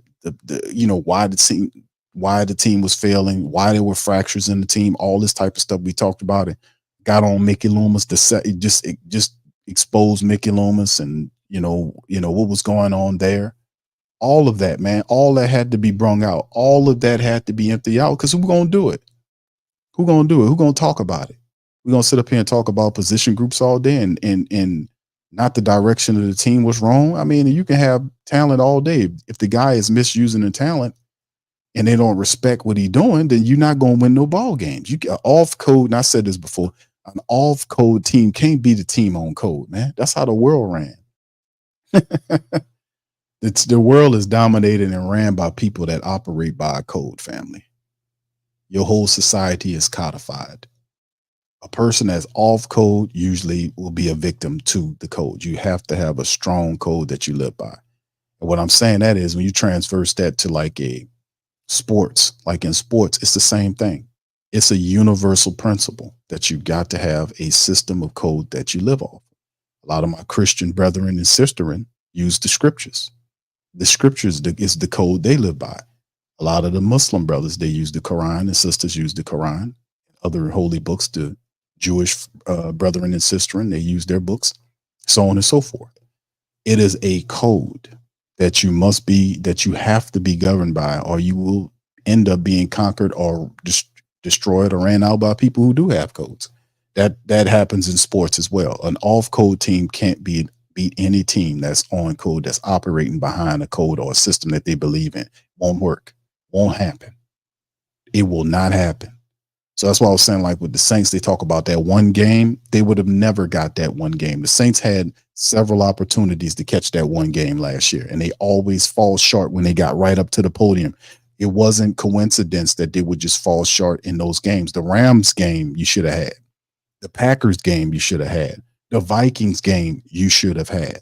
The first Atlanta game you should have had. So how do you get up to the point in time where you're supposed to show yourself and represent, and you don't do it because that's when you need to apply that code, and they didn't do it, they would lose the game. They would have never, you could have gave them 100 chances at it. They wouldn't have never gotten that. They would have always fell short because that's what not having the correct code is. You fall short. You do not reach the goal. But boys and girls, that is not the case now. This is the floor in which the Saints are operating on. And I am so very happy to see the Saints. Yes, me. I'm just merely the messenger. I'm letting you guys know that the way the Saints are operating with the offensive line coach, the QB coach, the running back coach, the wide receiver coach, all these new coaches, and what Dennis Allen is saying, and what Derek, you heard, that's two of your biggest impediments to success. You just heard him. You heard Derek Carr talk about how does the accountability impact Derek Carr? How does it? You heard what he said about Clint Kubiak being on him. Always, staying on him, making sure he does everything right. What does that mean? Janoko talked about that in his interview, talked about his footwork, making sure his footwork is correct, making sure his progressions are correct, and not leaving anything to chance.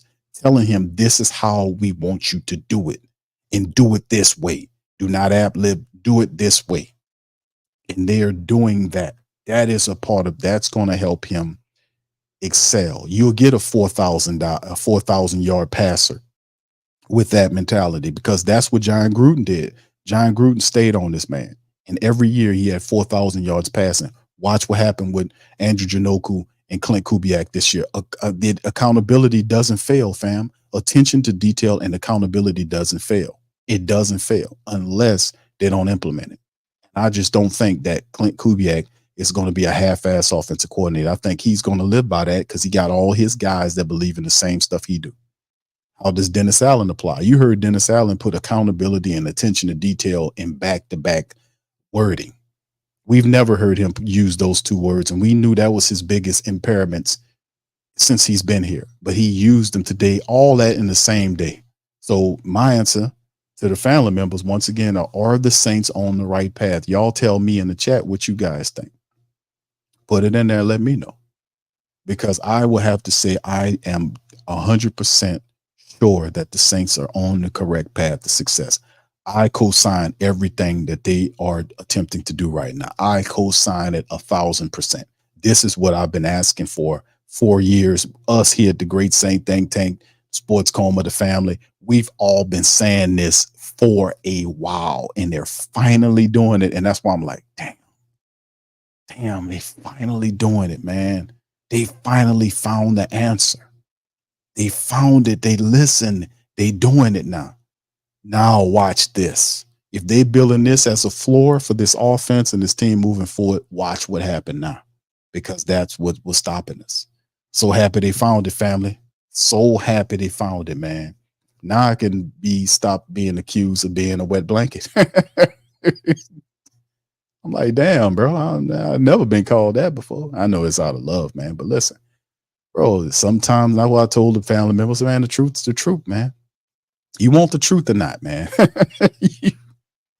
You want somebody to lie to y'all, I can't do it, man. I'm not gonna do it, man. I'm not no liar. I'm not gonna sit up here and lie to people, man. That's not what it's for. I'm not gonna give you and sell you popcorn and bubble gum and all that shit. All I got is the truth. That's all I got to say about the black and gold. All right, so anyway, let's move on, fam. Let me give you a few more items of news, fam, before we go. But I'm so very encouraged from what I see from the Saints in these interviews, man. Very encouraged. All right, so let's go into this. Saints finalized the 2024 preseason schedule.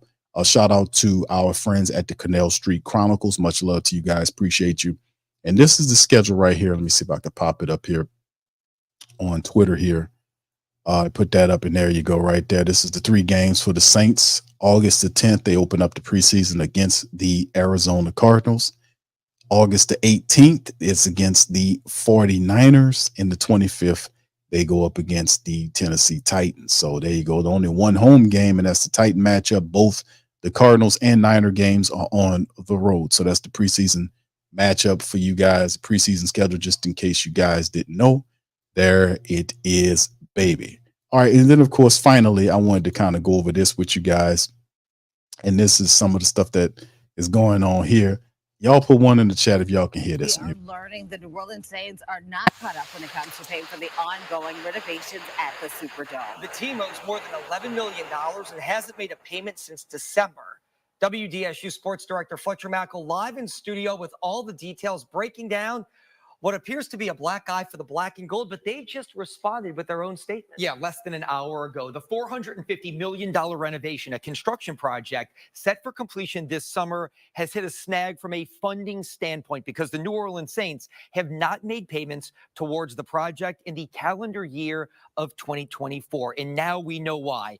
Let me catch you up, though. The Superdome project was announced back in 2019. It started in 2020. It's been taking place in a 4-part series and is set to be completed this August in time for the NFL season. The Dome is, of course, hosting the NFL's biggest event this winter, Super Bowl 59 in February 2025. Okay, so let's stop right here because, of course, the news networks are not going to kind of break this part of the game, but I often talk about the economics of what goes on with the Saints. Y'all know that's what I do. I like to keep it real on all fronts, not just about football, but often say that if the money isn't correct, you never see football on the field.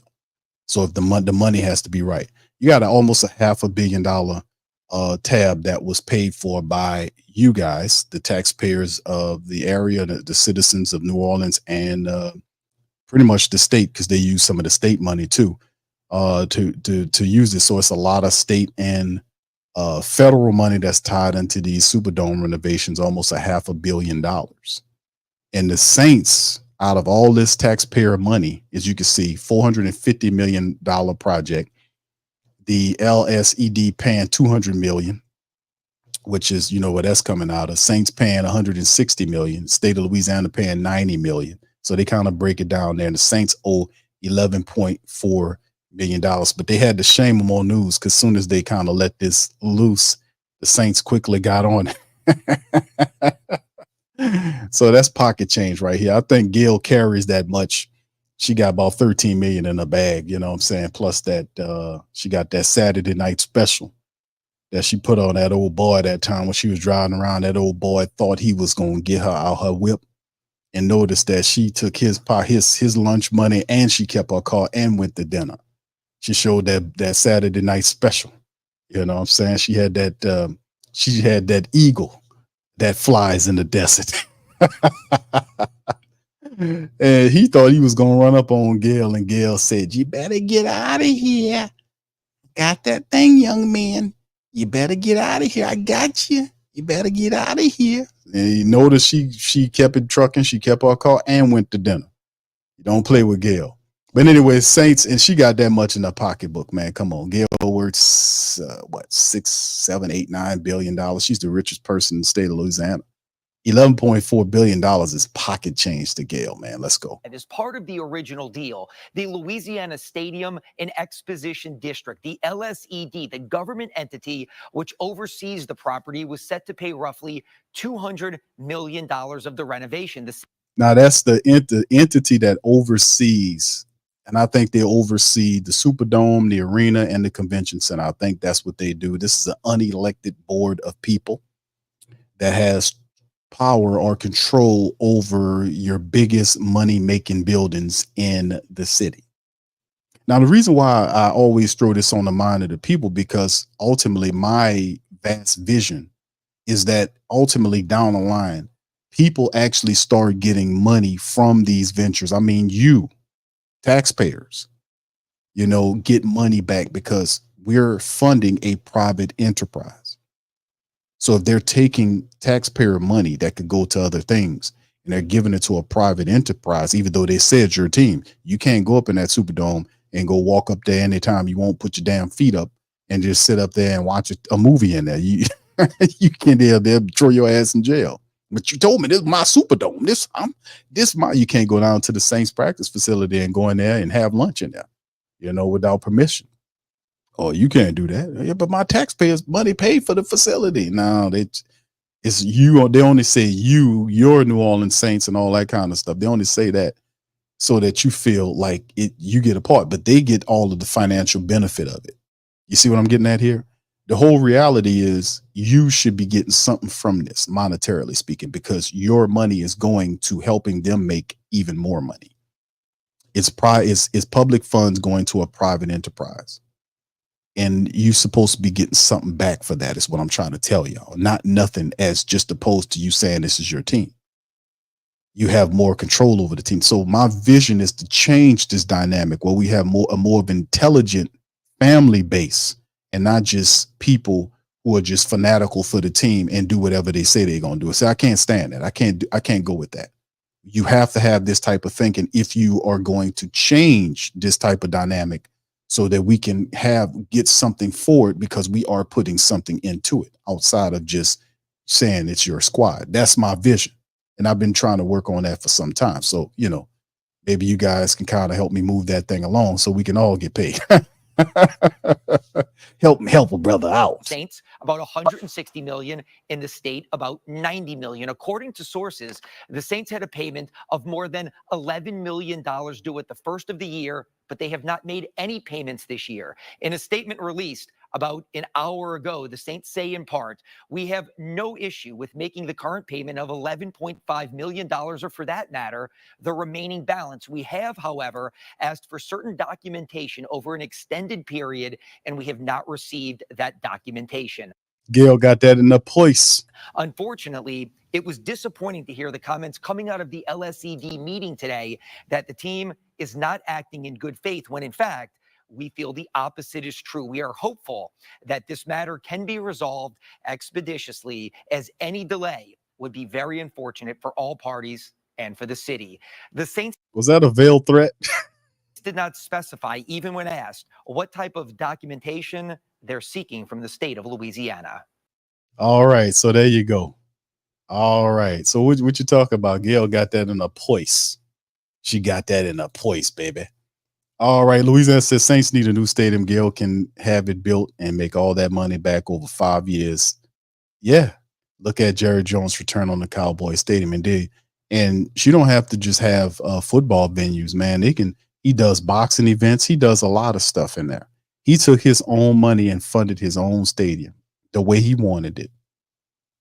And I think that's the model. I think that's being a business person. But then the NFL is created where that's where they talk about viability. It's the thing about, you extend out everything. I mean, it's not just the 11.4 million. The Saints don't pay any rent on those buildings. I've said this before. A lot of these files are sealed. This thing's like, well, Q, how you know how to file? Because it's common sense. Why would they seal the files if they pay rent on? They don't pay rent on those buildings. They don't pay no rent. I already know what time it is. That's like what happened with with Tom Benson before he passed on. His daughter and they were going at him, suing each other because he took their cars away and all their Benzes. Got the Benz dealership and all. They took all their cars away, kicked them out of the will because they were adverse to Gail. The girls didn't like Gail. Gail didn't like the girls. And like I told you I reported this on the show before about why they wasn't. They blamed Gail and reports, and I read all the documents that Gail was, instead of giving Tom Benson medicine, she was allegedly giving him candy and wine. And and that's what they said. That was alleged in documents. We don't know if that's true or not, but that's what they said. That's what they believed. The people that were suing him, his family, his girls. There was Rita LeBlanc and the rest of them. But they took him to court and they wasn't going to give him anything. But then the girls had a strategy where we're going to force you to open up the books. We're going to sue you and we want our money. We're going to open up the books to the state and the city to find out how much money you're making so that we can get a fair cut. The moment they said that, not too long after, they settled with him. They do not want the books open up to see what kind of sweetheart deals the state and the city are giving the Saints. We already know. I told y'all guys the truth. I already told you. They don't pay rent on those buildings. Pelicans and Saints don't pay rent on those buildings. They get massive tax breaks. They pay very little taxes. The whole little deal, they gave them a skyscraper that's called the Benson Tower that sits right by the Superdome, was a building they gave them for pennies on the dollar. Then when Tom Benson renovated the building, the state then rented out suites in the building for double the rent. See that? How do you do that? And where are you getting the money from? Where does the state get the money for the paid the Saints? They get it from you. The state fund those because they had state offices, like state ran offices in that building. And they were using taxpayer money to pay double the rent on those states. Of course, when that came out, they changed it. But see, what I'm saying is, this is what they do, people who don't know business and who operate with that type of mentality that I'm trying to fight.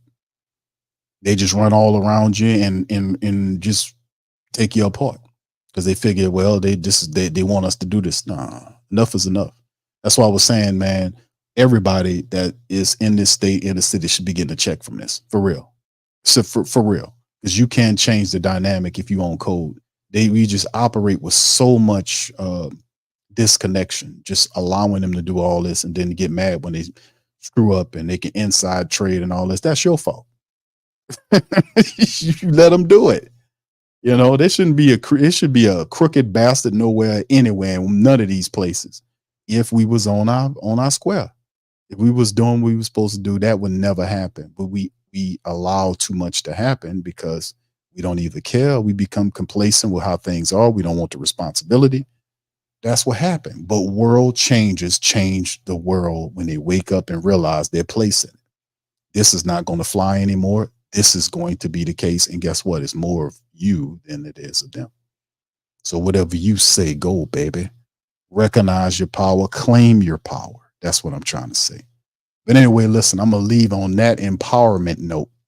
But listen, all together tonight, are the Saints on the right path of success for the season? Are they on the right path this season? They are damn sure on the right path this season. I'm just going to keep it $115 with you. I love what I've heard from these assistant coaches. Clint Kubiak.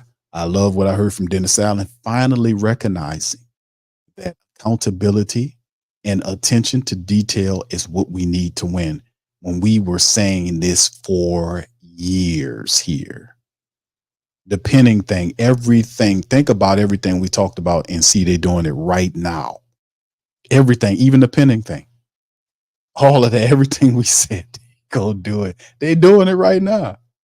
And I'm so happy because I'm tired of us underachieving, fam. We finally done did it. We finally done did it, baby. We done did it. So they're building the foundation, fam. Let's see them ride on that, man. So like I said, let's see. I think the rest of the NFC South is in trouble, man. That's the biggest thing I have. It's like, I don't know if they're going to fix the things that they need to be fixed. Family, they are on the correct course of action. We looking good. I think the NFC South is in trouble. They're in trouble because we already had the guns, the talent. Now We got somebody that understands attention to detail and responsibility, accountability. The NFC South is in trouble, fam. They're in trouble.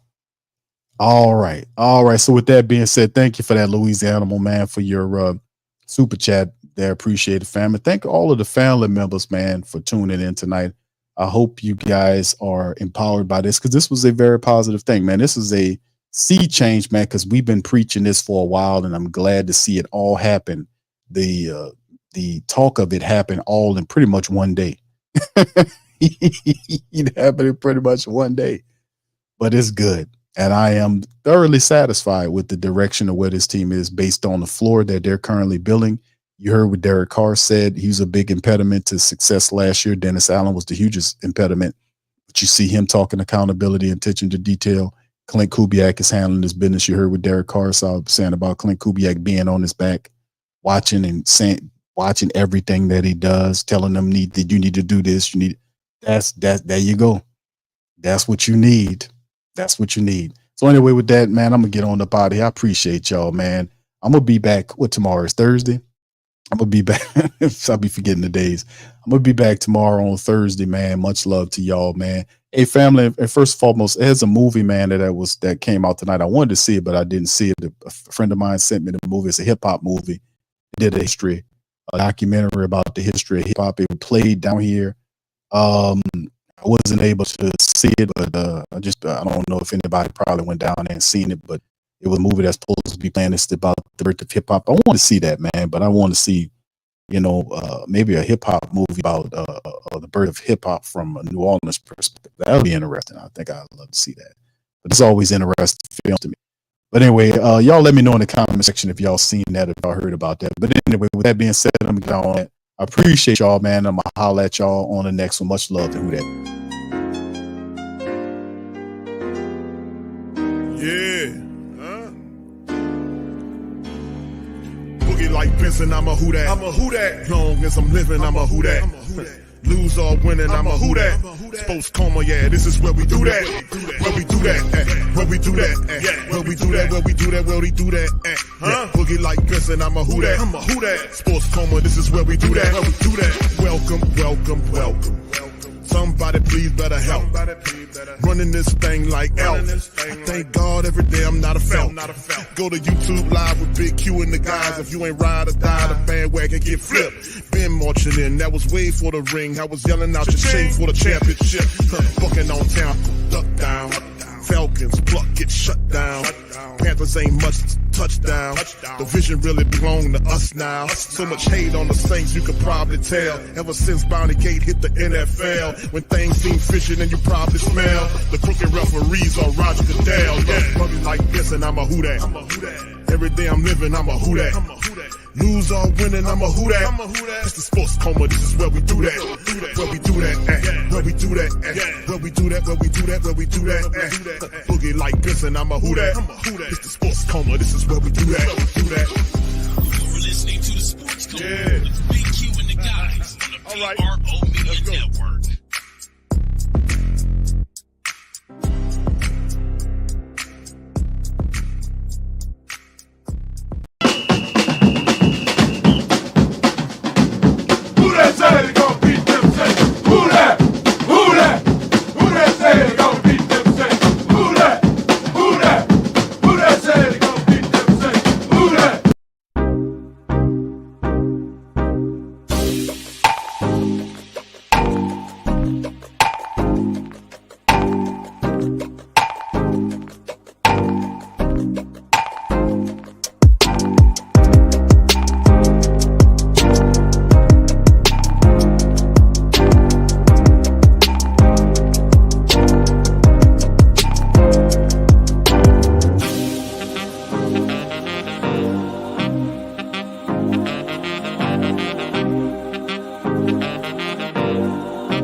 WhoThatDaily.com. That's right, the WhoThatDaily.com. Your one-stop shop for everything New Orleans Saints, New Orleans Pelicans, LSU Tigers, even the top flight boxing news. So if you're a Who That and you're looking for a place to stay up on your team, the WhoThatDaily.com is your site. The WhoThatDaily.com for the sport Who That in all of us.